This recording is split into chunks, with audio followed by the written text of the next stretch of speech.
Hello YouTube, welcome to my video on bear spreads. Now this is the second video I'm doing in a series on option spreads. It's probably worthwhile, by the way, watching the other one first.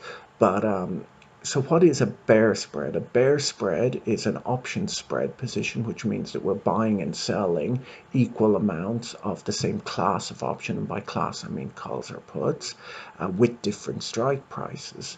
And in our example, we're going to have same expiration, same underlying, different strike prices. So it's a bear spread, so it's designed to profit from a fall in the price of the underlying, and we're going to build it using puts. So obviously the easiest way to start with that is to buy a put option. And so we'll say if our underlying is trading at 100, we're going to buy an at the money put option.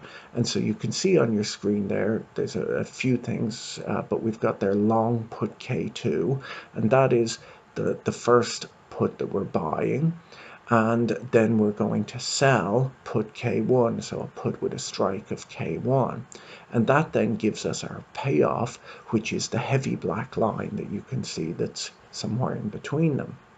So what have we got? Well, we've bought one put option, which we've had to spend money on. We've sold another put option, which we've received money for. And obviously the one we've sold cost a little bit less than the one that we bought. And that's because it's further out of the money. And so further out of the money options should cost less. And if you need to learn about in the money, at the money, and out of the money options, I have another video on that I'll link to and you can take a look at. But anyhow, so as the price of the underlying falls when we are long this put spread, what will happen is we'll start to make money, just like being long a put option, until the price of the underlying falls and hits strike K1. And then what happens is that for every penny that we make with the put that we're long, we're losing the exact same amount with the put that we're short. So the line starts to flatten out again. Now, what is this and why did we do it? Well, the reason we did it was cheaper. As you can see here, it cost us less to buy the put spread than it would have cost to buy just the put with the strike of K2 on its own. And so the real reason we did this, obviously it's better to just be long a put option, but because it costs more money, we're trying to save a little bit of money here. And maybe we think the underlying is going to fall a certain amount, but it's not going to go to zero. And if you think it's not going to go to zero, why pay for options that pay off if it goes all the way there? So we've saved a little bit of money, but we've got less upside than if we had just bought put K2 on its own. As you can see, because we did save money, we also hit our break-even point earlier. So the break-even point there is where the line crosses the x-axis.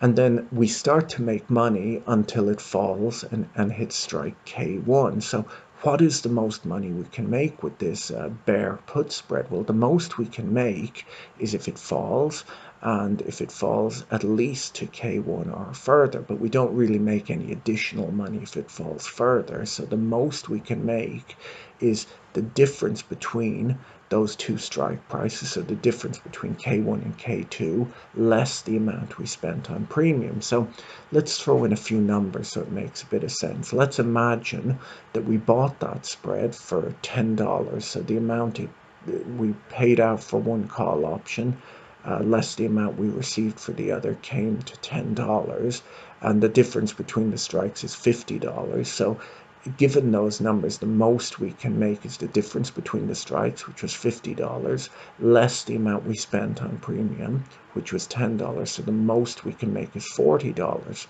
What's the most we can lose? The most we can lose is the amount of money we spent on premium, so $10. So once again, we've defined our risk. We know exactly how much we can make and how much we can lose with this position over the life of the option. So our bear spread here, it's designed to drop from a fall, but a moderate fall, not necessarily a massive fall in the price of the underlying, and it's cheaper than if we had just bought a put on its own.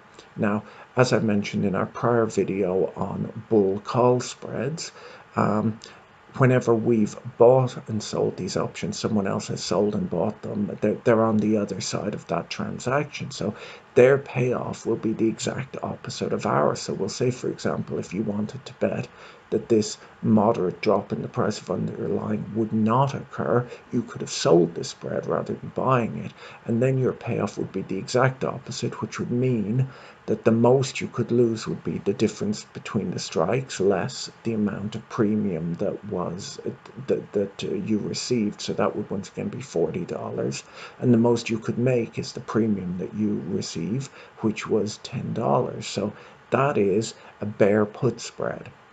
Now, because of put call parity that I did an earlier video on, you can watch that if you like, you can create this kind of spread using either puts or calls. It doesn't really matter which you choose to use, just as long as you end up with the same sort of payoff. Hopefully you found this video useful. If you did, hit the like button.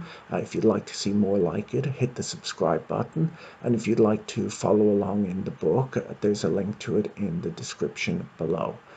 See you in the next video. Bye.